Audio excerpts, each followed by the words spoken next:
A espiritualidade é constitutiva.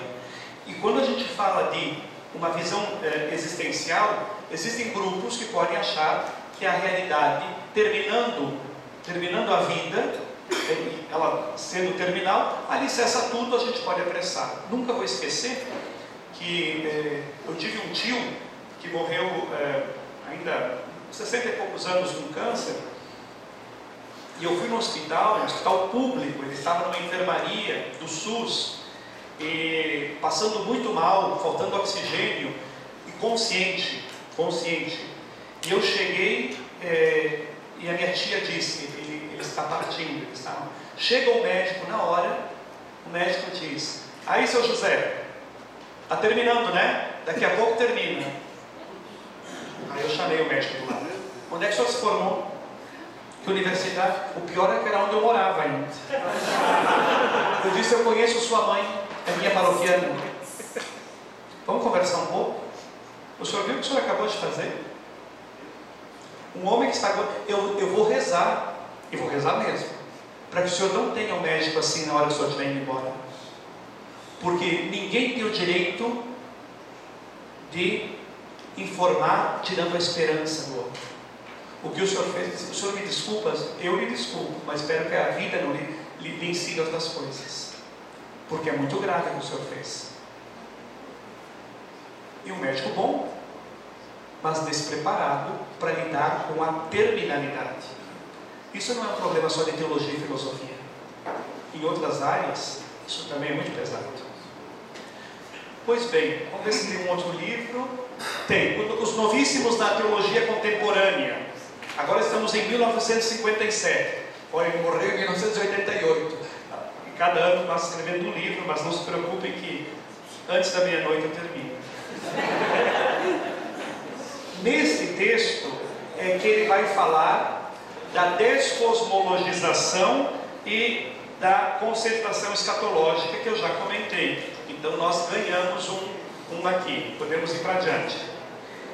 Escatologia, a teologia das últimas coisas. Não, esse não tem a capa. Esse é um texto de 1959, e aí que ele diz, né, que a filosofia pode ajudar a compreender o que são os novíssimos, porque ela coloca questões sobre o sentido, sobre a função última, sobre a meta da existência e as coisas últimas. Mas afinal, diz ele, tudo só pode ser compreendido pela revelação divina. Porque ele diz, não adianta, e eu concordo, acho que qualquer um concorda, para explicar o que virá, só tendo fé cristã. Um budista pensa diferente, muito diferente. Para o budista não existe Deus, existe o Nirvana, outra coisa. Então nós cremos que o nosso fim é Jesus Cristo. Aí sim, em 63, ele escreve, só o amor é digno de fé, né? Que aqui então, ele vai acentuar que a via cosmológica da antiguidade para falar de céu, inferno, etc., são interpretações redutivas, uma vez que usam o cosmo e a existência humana como critérios para a justificativa no cristianismo. Segundo ele, não dá para explicar a morte pela natureza, mas a morte a partir da morte de Cristo. Então aqui ele vai transformar toda a sua concepção e vai insistir que o que realmente salva, o que nos salva? O amor. É o amor que nos salva. Por isso, na revelação cristã, somente o amor é digno de crédito. É o amor absoluto de Deus que em Cristo por si só vem ao encontro do ser humano. Ele chama isso de estética teológica. Não se trata de uma teologia estética que mostra como o cristianismo promove seu senso estético nas artes, por exemplo. Não é esta beleza. Ele se refere à fé cristã no seu polo subjetivo, na percepção e visão da forma, Gestalt, né? E como polo objetivo, que aparece na figura histórica de Cristo, como verbo de Deus feito homem. Esta obra é muito importante para compreender a importância da descosmologização e a cristocentralidade da escatologia baltasariana. Nem o mundo, nem o ser humano em si são capazes de oferecer elementos para sustentar uma esperança além da vida. Pena que eu, às vezes, conversando é que eu lembro, queria trazer uma imagem aqui, e depois vocês podem procurar no Google em casa, bem fácil. Os ícones da ressurreição, ícones russos e gregos da ressurreição. Observem, se alguém lembra, é Cristo que desce aos infernos, à mansão dos mortos, e puxa Adão e Eva da morte. Lembra? Alguém já viu? Lembra? Mais ou menos? Mas tem um dado muito curioso, porque ele quebra as portas do inferno, sobram os grilhões no escuro, né? Ele desce, e ali, naquela cena, ele vai tirar da morte Adão e Eva. E juntos tem os patriarcas, os juízes, os santos, e tem também uma multidão. É ruim falar sem a imagem, né? Mas o Cristo tem uma representação muito curiosa. Empresta a sua mão aqui.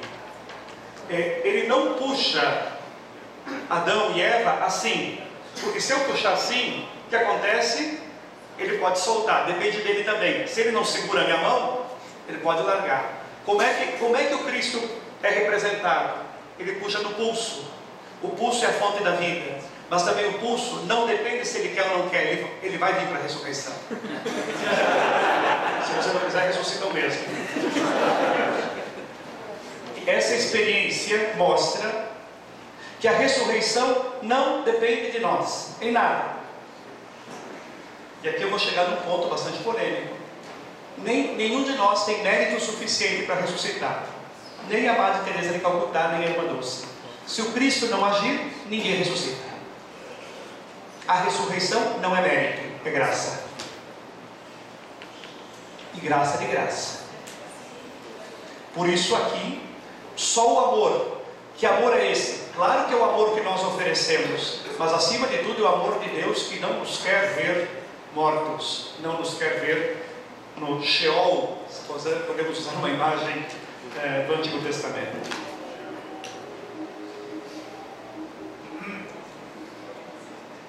Ainda não. Então tem um texto de 1966, se chama Primeiro o Reino de Deus, Anzitutto il Regno di Dio, em italiano. 2 ensaios sobre a parousia bíblica. Aí ele escreve um artigo sobre fé e esperança e outro sobre Bíblia e final dos tempos. Insiste no Cristo, que é o centro da escatologia, e que no fim na sua parousia ele vai consumar toda a obra, né? Também ele diz algo muito interessante para os institutos seculares e para a vida consagrada, para os ministérios ordenados e para os leigos. Ele diz o seguinte: todos os estados de vida são igualmente escatológicos. Não é que o bispo seja mais perfeito que um casal no caminho da escatologia. Vocês lembram o Alto da Compadecida? Quando todos morrem, o bispo diz assim: deve ter um lugar especial para os eclesiásticos aqui. Lembram disso? Isso aí está junto ali, né? Vai ser, todos os estados de vida são escatológicos. É a chamada de Jesus aos discípulos para que rezem todos os dias para o advento do reino de Deus. Então, olha aqui, o celibato é por causa do reino. Se não for celibatário, quem promete ser celibatário, não está entendendo o reino. A fidelidade no casamento é castidade. Um casal que é fiel ao outro é casto. A vida consagrada, o voto de castidade, é em vista do reino de Deus. Não, claro que não é natural. Claro, não é natural. É sobrenatural. Não é natural ser celibatário, nem casto, nem fiel. É sobrenatural. Se você quiser explicar a nossa condição de vida sem escatologia, dá os problemas que todo mundo sabe. Cuida da escatologia. Depois, 1972, ele escreve O Homem e a Vida Eterna. É um artigo, né? E aqui ele vai compreender que o eu do ser humano continua a existir depois da morte, o eu, que é o ser. E assim tranquiliza o horror que atormenta o coração humano, porque de algum modo já sabemos que a vida humana não tende a desaparecer, não se perde, existe algo além. Mas atenção, vocês viram a expressão que ele usa? O eu, não a alma. Podemos falar alma, mas não o conceito platônico de alma. O problema é que se eu separo corpo, alma, espírito, uma visão tricotômica, e não integro isso, é uma antropologia dualista, e a Bíblia não conhece dualismos. É a cultura helênica, mas eu acho que nós nem é por causa dos gregos, nós somos mais dualistas por causa de Descartes, do plano cartesiano. Nós fragmentamos. Lembra quando hoje de manhã alguém falava, bom, os seminaristas não estavam aqui, que às vezes na pastoral nós também temos várias pastorais separadas. Nós podemos achar que é tudo muito desconectado: corpo, mente, espírito, ou alma. Na verdade, nós somos um todo. Nós aqui podemos atribuir essas diferenças, realidades. O que precisamos assumir como cristãos é que, com o cadáver, não vai todo ser para o cemitério. Existe um eu que permanece. A igreja, especialmente no credo do povo de Deus, de Paulo VI, diz: podemos chamar este eu de alma, ainda que haja uma certa ambiguidade na palavra. Eu posso entender mal, interpretar mal, mas é um eu informado, é um eu de quem é uma vivência que vai para a eternidade. Depois, em 74, ele escreve lineamentos de escatologia, e ele diz que a mudança do significado da morte humana ocorre graças à morte de Jesus. A morte humana nunca mais vai ser a mesma a partir da morte de Jesus Cristo. Por quê? Porque o homem, o ser humano, vem conduzido a participar da vida divina por meio da imagem predileta da fonte borbulhante. Essa, sendo um dom de Deus, borbulha no coração do ser humano. Esse estilo de vida inicia já sobre a terra, mediante as virtudes da fé, da esperança e da caridade, de tal forma que nós já temos uma fonte que tende a essa transcendência. Uma notável abordagem nesse texto é dedicada ao juízo particular. Agora que ele começa a falar um pouco dos escatons. Os escatons são as coisas que virão com o juízo. Os escata, aliás. Escata, não escatons. Escata. Que seria juízo, purgatório, inferno. Ele diz o seguinte: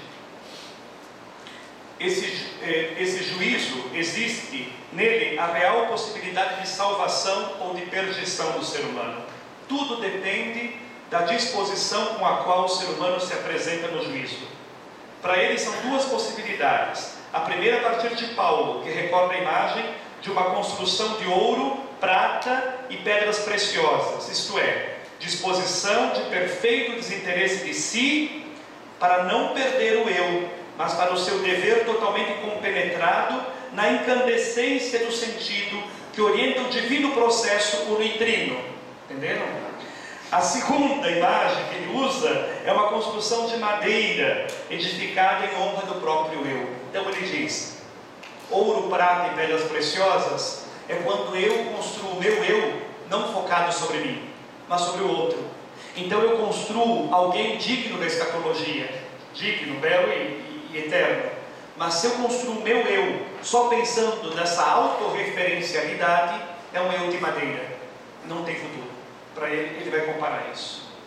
Em 1980 ele escreve O Juízo, e aí ele vai falar do caráter pessoal do juízo, do amor absoluto revelado na pessoa de Jesus Cristo, que é o juiz. Então, esse é um juízo, nós já conhecemos quem vai nos julgar, não é estranho. Aliás, o juiz é nosso amigo, então ele já não é condicionado, mas ele é bastante favorável a nós, não é estranho a nós, Por isso, ele chega a dizer, isso depois entra na escatologia cada vez mais forte nossa, que não é tanto um juízo de fora quanto um auto-juízo. Eu pego os critérios de Mateus 25, o Evangelho, e vejo quanto eu estou ou não de acordo com aquilo que é o Evangelho. E por isso, em poucas linhas, Baltasar se dedica à possibilidade real de perdição eterna do ser humano. Essa se realizaria, no caso, quando o humano insiste em rejeitar o juiz, que é o próprio Filho de Deus, o Cristo. Em 81 ele escreve uma teologia cristã da esperança. Aí ele vai dialogar com Moltmann, que foi muito importante. Moltmann, um teólogo alemão que ainda vive, foi considerado no ranking dos maiores teólogos do século XX, foi eleito o maior teólogo do século XX. Ainda produz menos agora. Mas Baltasar vai criticar a teologia da esperança de Moltmann, que vai dizer que coincide com a escatologia hebraica, e humana. É esperar algo tão bom, tão bom, tão bom, mas é muito humano. O centro é uma esperança, é um messianismo humano, ou então apenas histórico. E aí ele vai criticar. Em 83 ele escreve Primícias de um Novo Mundo, e aqui ele vai falar bastante da ascensão de Cristo, né? Ele explica o significado de céu. Aqui que ele começa a descosmologização. Para onde Jesus foi? Para qual céu ele subiu? Então ele vai trabalhar isso, vai retomar algumas ideias de Santo Agostinho, de Tomás de Aquino, que esse sim interpreta o céu como um lugar cosmológico. E aí depois ele vai abordar outros grandes teólogos, como Santo Alberto, São Nicolau de Cusa e Duns Scotus, que falam de uma descosmologização do céu. Obviamente Baltasar vai se aproximar desse segundo grupo, e por isso a sua escatologia vai acentuar essa descosmologização. Depois, em 85, ele vai escrever os juízos divinos no Apocalipse, e partindo do livro do Apocalipse, ele vai tratar de Cristo como juiz e o juízo final no Apocalipse. Agora chego aqui, já estamos em 83, quando ele tem uma escatologia mais madura, mais trabalhada. É o último ato, né? É o ponto alto da reflexão baltasariana, né? Isso está na Teodramática, né? Essa obra importante dele. Ele recolhe tudo que produziu anteriormente, né? E vai agora colocar o centro das coisas últimas é Jesus Cristo, do qual a vida, a morte, a ressurreição constitui o que ele chama de escatologia primária, fundamento da escatologia secundária, a nossa. Ele diz, escatologia primária é de Cristo, a secundária é a nossa. Aquilo que aconteceu com Cristo vai acontecer conosco, de tal forma, e hoje é a posição mais contemporânea da escatologia, não dá para inventar nada sobre céu, inferno, purgatório, a não ser total referência ao que aconteceu com Cristo. Quer saber o que é ressurreição? Não inventa uma teoria, simplesmente aprofunda o que aconteceu com Jesus Cristo. Isso é escatologia cristã. Então esse texto é muito importante. Como o tempo está avançando, eu já vou direto para o próximo texto, que é de 1984, e este sim é o mais polêmico. Este vai dar muita dor de cabeça. Vocês vão ver que é algo bastante sutil. Baltasar foi dar uma conferência em Roma, e muitos fizeram perguntas para ele sobre o inferno, e ele manifestou nessa conferência o seu parecer de que é possível esperar que todos se salvem.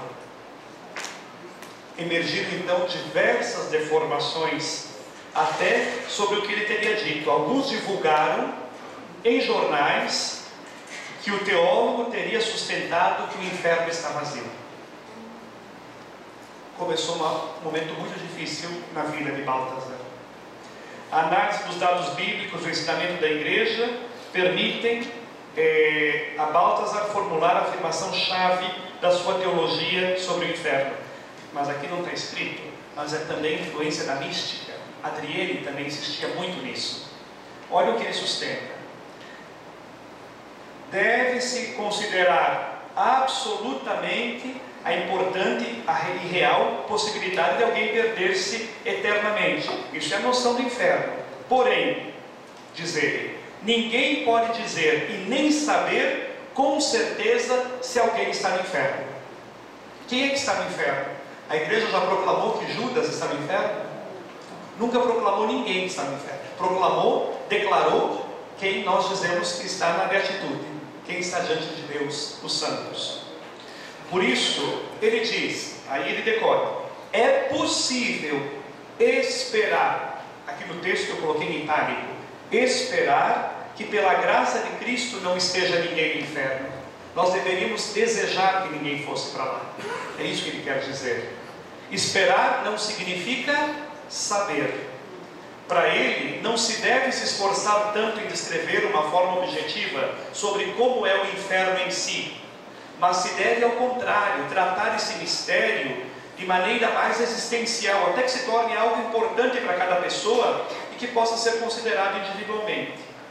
Nesse texto chamado Pequena Catequese sobre o Inferno, Balthasar suscitou um grande debate ideológico, não teológico, ideológico. Qualquer semelhança com os nossos tempos não é mera coincidência.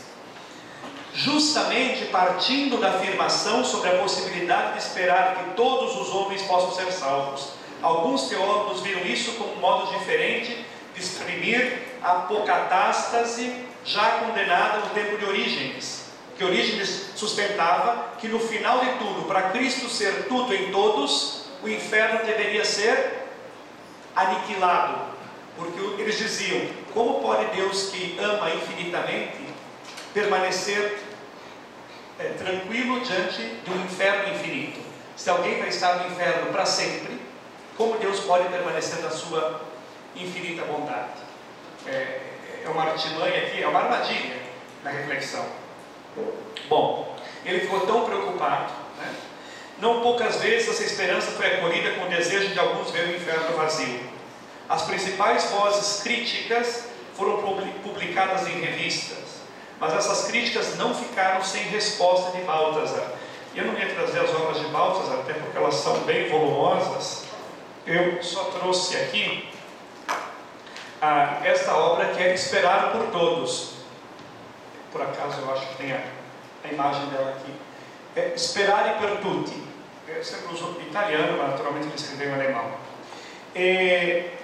A obra nasce como uma resposta às acusações contra ele. Depois do texto Pequena Catequese sobre o Inferno, no capítulo 1, intitulado Ponto em Questão e a Acusação, o autor descreve o contexto no qual nasceu esse escrito e entra em diálogo vigoroso com seus interlocutores. Não poucas vezes ele cita explicitamente as acusações e começa a se defender uma após uma. Ele repete e ele não muda de opinião. Ele diz, na Sagrada Escritura, nas afirmações da igreja, não tem como afirmar que um dos seres humanos não se salve. Segundo ele, é justamente o contrário. Os textos, as afirmações do magistério, textos bíblicos, magistério, a tradição e a liturgia, até no testemunho dos santos místicos, confirmam que há uma esperança de que todos se salvem. Nos capítulos desse livro, ele apresenta mais detalhadamente argumentos em favor de sua posição. Não vou aprofundar tudo aqui, é um texto que a gente vai publicar depois.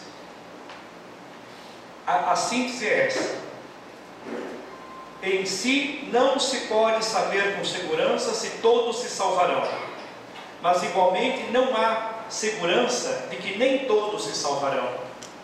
Para concluir, ele insiste em sustentar que Cristo, com sua descida aos infernos, chega até lá para libertar os que estão sentados nas trevas. Em 87, faltam só 2 livros, ele escreve o breve discurso sobre o inferno. Veja, ele morre em 88, e em 87 ele está envolvido nessa grande polêmica que causou grande mal-estar. Aí ele procura mais uma vez explicar a sua posição a propósito da possibilidade de salvação para todos. Um padre lá na Alemanha escreve no boletim paroquial um artigo terrível contra ele, e ele vai responder ao boletim paroquial do padre, porque isso nessa hora não dá para deixar assim. Poderia criar uma versão completamente heterodoxa do pensamento desse teólogo, e poderia causar grandes males.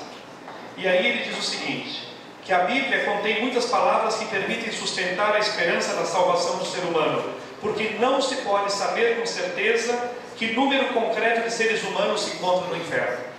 Ele também esclarece que não aceita a apocatástase, a destruição do inferno, não nutre um otimismo exagerado e não espera que o inferno esteja vazio. Ele esclarece isso. Ele rejeita também as críticas que recebeu sobre isso, e também rejeita as críticas que a própria Adrienne, a mística, tinha recebido por causa desse argumento.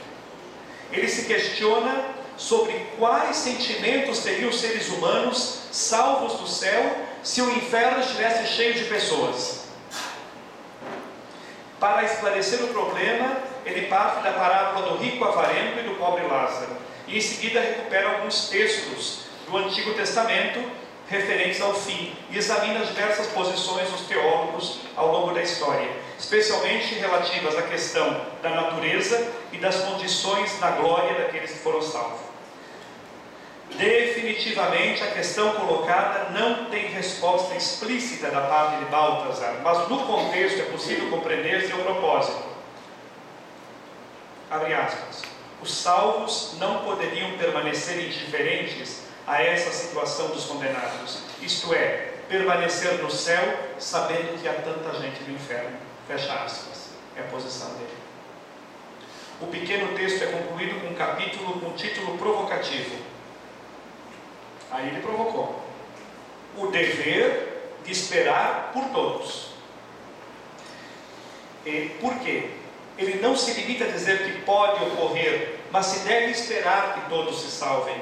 Quem aceita a existência de pelo menos um condenado no inferno, não ama realmente.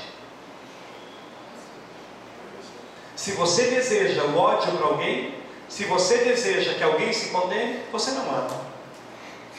E não se esqueçam que só o amor é digno de fé, de crer. Percebem como ele foi perseguido por uma questão muito da vaidade humana que não admite? Porque o que fazemos? Nós falamos sempre que a missão da igreja é salvar. Se todos se salvassem, se estaria cumprido o desejo do Pai, o desígnio, o mistério. O que é mistério? O mistério é esse, é o desígnio salvífico do Pai que se revela em Cristo. Portanto, esperar, desejar é cristão. Esse é o posicionamento dele.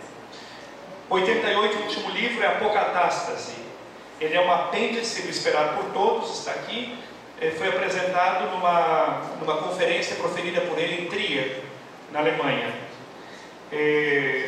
Aí ele vai falar sobre essa possibilidade de apocatástases, né? Deixa eu ver se eu tenho aqui esse texto. Aqui é o breve discurso sobre o inferno. Concluindo sobre isso, Baltazar assegura que, segundo a teologia da história bíblica, essas representações em que no fim tudo será destruído, estão em estreita relação e não podem ser separadas. Consequentemente, ele esclarece que isso não foi compreendido por alguns santos padres da igreja. Por exemplo, São Gregório de Nissa. Por isso ele repete o que já disseram em outros textos, dedicados à esperança da salvação de todos. Na Bíblia estão dois grupos de textos que não podem ser conciliados, no sentido que não devem ser reduzidos ao sistema artificial e permanecem sempre em uma considerável tensão. Existe um grupo de textos que diz que no final haverá um duplo êxito do juízo. Uns serão salvos, outros condenados. E no final uma recapitulação de tudo em Cristo, a tal ponto que Cristo será só o que vai sobrar. Tudo se recapitular-se-á em Cristo. Em síntese, Baltazar deixa aberto e assim morre. Eu tenho uma página para ler, termino. uma escatologia teocêntrica é a síntese do que nós falamos até agora. Pode-se concluir que a escatologia de Baltasar se refere totalmente a Deus, que é o fim último da criatura. Ele é o céu para quem o ganha e o inferno para quem o perde. O juízo para quem é examinado por ele. O purgatório por quem é por ele purificado. Ele é aquele pelo qual tudo que é mortal morre e pelo qual tudo ressuscita. Baltasar, contudo, destaca a dimensão trinitária da escatologia. O Deus que vem é um Deus trinitário. O destino do ser humano é a vida trinitária em Deus que se abre ao ser humano. A verdadeira escatologia é a vida trinitária de Deus aberta em Jesus Cristo. O eschaton final não é o ser humano, mas é o Deus trinitário, o centro final. Nós hoje podemos ter muitas saudades de quem morreu na nossa família, mas na verdade nós temos saudades da Trindade. Nós temos desejo de conhecer aquele que nos criou. Fizéssemos para vós, inquieto estará o nosso coração, enquanto não repousar em vós, diz o bispo de Hipona. O sujeito da escatologia é Deus, que sobre a cruz, na descida aos infernos e na ressurreição de Cristo, subjuga todo o poder da morte. A teologia, portanto, deve consistir na imitação do movimento do próprio Deus, que em Cristo desce ao encontro do ser humano. Uma teologia que reflete a partir do ser humano. Esse, por sua vez, deve responder à ação de Deus para poder entrar na vida trinitária pela porta que é o próprio Filho de Deus. Consequentemente, podemos dizer que a escatologia de Baltasar é uma escatologia do alto, que vem do alto, né? Não pode haver uma escatologia que tenha como ponto de partida o ser humano, porque jamais se pode deduzir do ser humano a verdadeira destinação de sua existência. A escatologia não parte simplesmente das disposições naturais e dos traços de sua característica de ter natureza humana. Não se espera do ser humano sua escatologia, mas se espera em Deus. Não é possível partir da morte humana para pensar a escatologia como sustentava Karl Rahner. É o pensamento de Baltasar aqui, dizendo que Deus é o totalmente outro com quem o ser humano deve se confrontar. Para Baltasar, somente no encontro com Deus e partindo de Deus é que o ser humano se deixa encontrar e se realizar totalmente. Em consequência, o tratado escatológico, livre das categorias de espaço e tempo, pela descosmologização escatológica, fará com que a perspectiva antropocêntrica e cosmológica se transforme numa perspectiva teocêntrica e personalística. Não tira o valor do sujeito, mas não é simplesmente um elemento antropológico.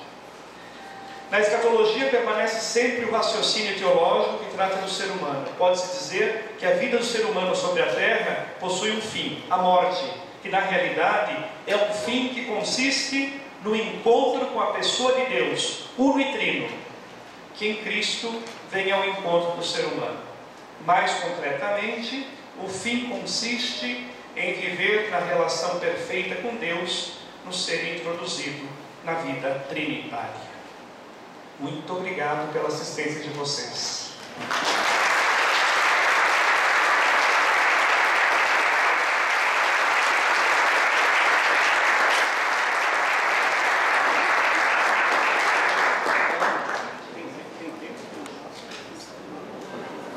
Alguém tem alguma pergunta? Alguma contribuição? Alberto, nosso aluno de teologia. Von Baltasar, ele tem alguma contribuição, algum pensamento sobre o juízo particular e o juízo universal?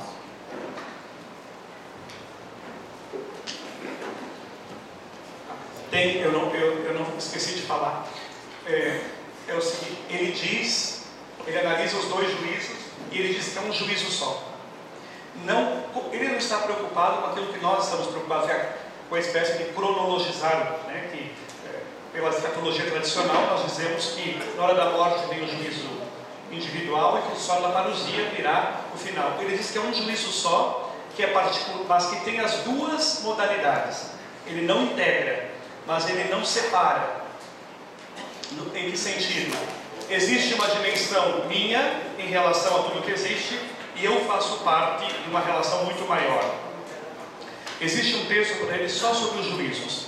Então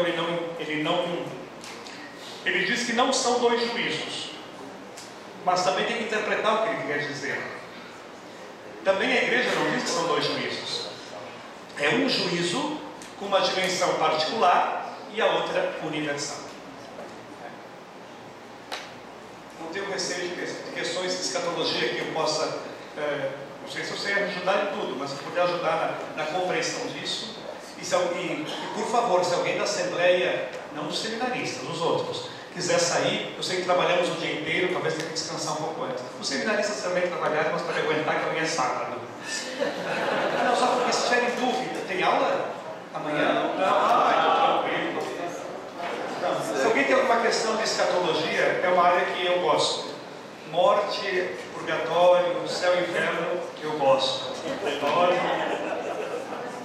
Pode ser questões pastorais também, entendeu?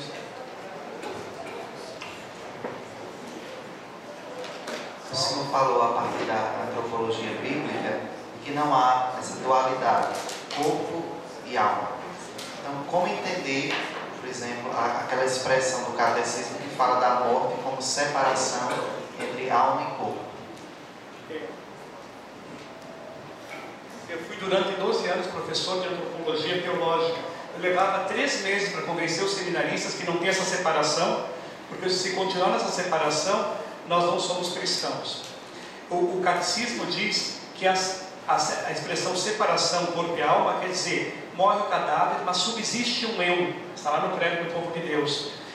Se você olhar a definição de ser humano que está no mesmo catecismo, diz assim, não existe dualismo, não existe essa separação. Como os textos são construídos? Isso eu sei porque nós também, quando escrevemos os textos da CBP, às vezes uma frase acentua um lado, a outra outro, e nem sempre o texto sai com uma linearidade necessária. Mas está certo, o catecismo, porque ele não podia sair com contradições, ele quer dizer o seguinte, que quando morre, um eu subsiste. Este eu pode ser chamado de alma. Mas a questão separação corpo e alma não é bíblica.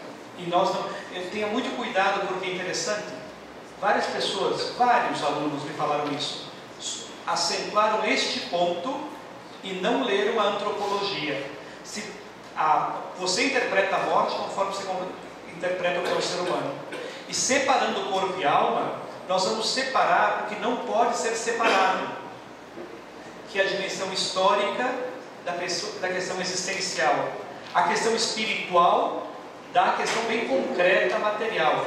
Nós separaríamos carne e espírito, e aí nós ficaríamos mais com uma espiritualidade muito abstrata e pouco concreta, e por isso também ficaríamos mais do culto e menos da misericórdia. Tem que integrar, porque nós não somos só carne e não somos só espírito. Sempre, você sabe o que significa a palavra heresia, escolha parcial e redutora da verdade. Se a gente acentua só um lado, é porque nós, no fundo, é um desvio, é uma redução do conhecimento da verdade.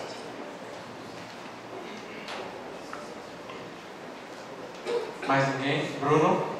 Acho que é a última pergunta da noite. Em continuidade com essa pergunta que o senhor acabou de responder, nós poderíamos afirmar que aquilo que aconteceu com a escatologia primária, que é Cristo, né? Depois da ascensão, é aquilo que já aconteceu com aqueles que morreram, ou seja, o corpo e a alma já estão unidos.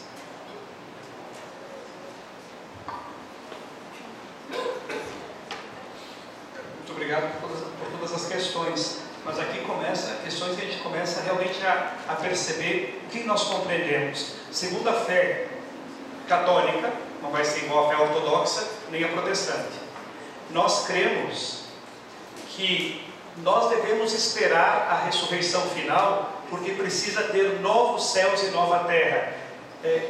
Muitas escatologias produzidas no Brasil, quase todas, dizem que é na hora da morte a ressurreição. Nós dizemos que precisa ter um momento de um cosmos e uma história cristificada, usando um pouco o Teilhard de Chardin. Por isso, Cristo ressuscitou como primícia dos que morreram. Cristo sim. Depois os que pertencem a Cristo. De tal forma que Cristo é para nós a referência máxima da nossa escatologia. E nós podemos dizer que somente a Virgem Maria está na glória. Quando eu digo que ela, tanto é interessante que o dogma diz que ela morreu ou não morreu? O dogma não diz nada. O dogma, a sabedoria de Pio XII, dos teólogos, foi dizer assim, porque uns têm a teoria que Maria dormiu, outros que ela morreu. Quem vai a Jerusalém tem a igreja Dormitio Maria, mas encontra também o túmulo de Maria. Morreu ou não morreu? Não sabemos, porque isso não é o dogma. O dogma é: transcorridos seus dias na terra, Maria foi assunta ao céu em corpo e alma. Corpo e alma aqui é aquela integralidade que os outros mortos ainda não têm, porque participam da visão de Deus, mas não, assim como nós não estamos prontos, nós também esperamos a plenitude, porque a plenitude significa estar junto com essa integralidade. Vejam que é muito importante nós cuidarmos um pouco isso. Depois tem tudo isso de desdobramento na pastoral. Quando eu estou fazendo uma exégese, dizendo assim: o fulano já ressuscitou. Esse aqui já está na ressurreição, na glória. Então não precisa mais rezar a missa sétimo dia. Então não reza, porque a missa só de culto de memória tem os protestantes. Nós temos culto de sufrágio. A missa que rezamos pelo morto é em benefício dele. Mas se ele já ressuscitou, mas se ele já está diante de Deus, mas eu preciso manter a comunhão dos santos. O que é a comunhão dos santos? Assim como eu peço a intercessão de Santo Antônio para alguma coisa, e por intercessão dele, pela intercessão dele junto ao Pai, junto ao Filho e ao Pai, eu recebo. Então a terra pede o céu, e o céu atende, porque é uma comunhão de santos, com as coisas santas, comunhão de bens. Aqui na terra eu posso rezar por um falecido da minha família e beneficiá-lo. Eu posso tirá-lo do purgatório? Não, claro que não. Mas eu estou junto dele. Agora, eu não quero me delongar, mas agora começam as partes que eu gosto de falar. O que é? O que seria então essa minha oração? O que seria essa minha oração? Como que ela beneficiaria aquele morto que está lá? Não tira tudo, mas alivia. Alivia por uma questão de solidariedade. Nós somos muito solidários no pecado original. Podemos ser solidários também na comunhão dos santos, no bem. Alguns teólogos, de forma muito simples e profunda, dizem que rezar pelos mortos, se estão, por exemplo, no purgatório, estão se purificando. Mas não é que eu não quero contradizer Balthasar, porque eu concordo com Balthasar. Não dá para dizer que eles estão numa sala lá, anos e anos, sofrendo no purgatório. Não é isso. A oração não tem tempo nem espaço, porque ela está também já num kairos ou num el, que não é cronos. A ideia é essa. Se eu rezo por um que morreu, vou usar uma imagem. A imagem não é a realidade. Não vai depois dizer que como é que ele estava de barco e mitra quando falou. Não, eu só estou dizendo uma ideia bem simbólica.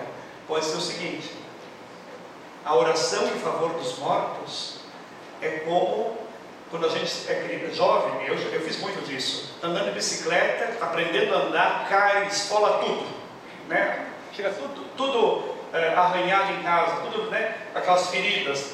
O que a mãe faz? Hoje não arde mais. Ela passava mertiolate. Aquilo era pior que o tombo. Lembram disso? Mais jovem? O que a mãe fazia depois de passar o mertiolate?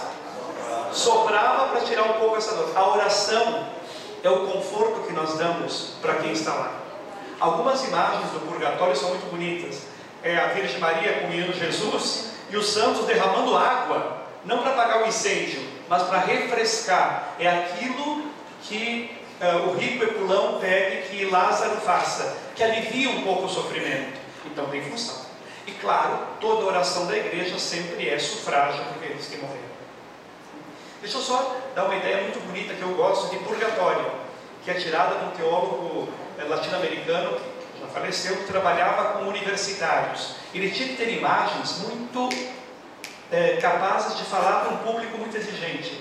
O teólogo é Juan Luis II, e ele falou do seguinte, que o purgatório, uma imagem, sempre imagem, poderia ser isso, que quando a gente morre, a gente se encontra com Jesus, e Jesus é amor puro, e este amor é tão puro, tão forte, que é uma chama de amor, é fogo, e quando nós morremos, ele dá um abraço em nós, e nesse abraço de fogo, ele queimaria em nós tudo aquilo que foi desamor na terra, tudo, não sobraria nenhuma vírgula de desamor lá, porque a casa é dele, não vai deixar entrar assim. Só que esse fogo queima, porque tem que queimar o que ficou muito cristalizado em nós. Tem gente que cristalizou a falta de amor pelo individualismo, e queimando esse egoísmo e queimando esse fechamento, só sobraria da pessoa o que é amor, nem que seja um fiapo de gente, mas está lá no céu, porque o purgatório teria queimado tudo. E pode ser também que no purgatório, de novo imagens, é que Deus nos provoque a viver o amor que nós não somos capazes de viver aqui. Por exemplo, conviver, mas claro, eu estou usando uma imagem, com a pessoa com mais dificuldade nós temos aqui, talvez tenha que passar a eternidade inteira de braço dado com ela lá no céu. Um dia eu falei isso num programa, numa aula de teologia para leigos, uma senhora lá em Bento Gonçalves, no Rio Grande do Sul, terra do vinho, o pessoal muito sério, meio faca na bota, assim, né, para falar comigo, assim, a mulher levantou o braço assim, olha aqui, ó, se é para mim andar de braço dado com a minha sogra na eternidade, eu não vou. É só uma imagem. Isso não compromete a sua salvação. Isso nem sempre não é assim. Só para continuar um pouco, né? Então a senhora faleceu e encontrou com o esposo, o seu esposo falecido na eternidade. Aí ele disse, meu amor, que bom te encontrar. Ele disse, espera aí, o contrato foi até que a morte se separe.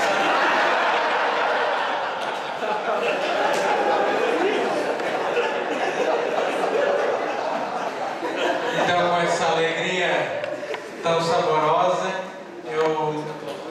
tão escatológica, né? Nosso coração anseia pelo descanso, né? É o nosso eu informado todo, né? Mas tenho certeza que essa noite alimentou a nossa esperança, alimentou a nossa fé, nos edificou e nos deu mais coragem para trabalhar amanhã. Uma grande salva de palmas.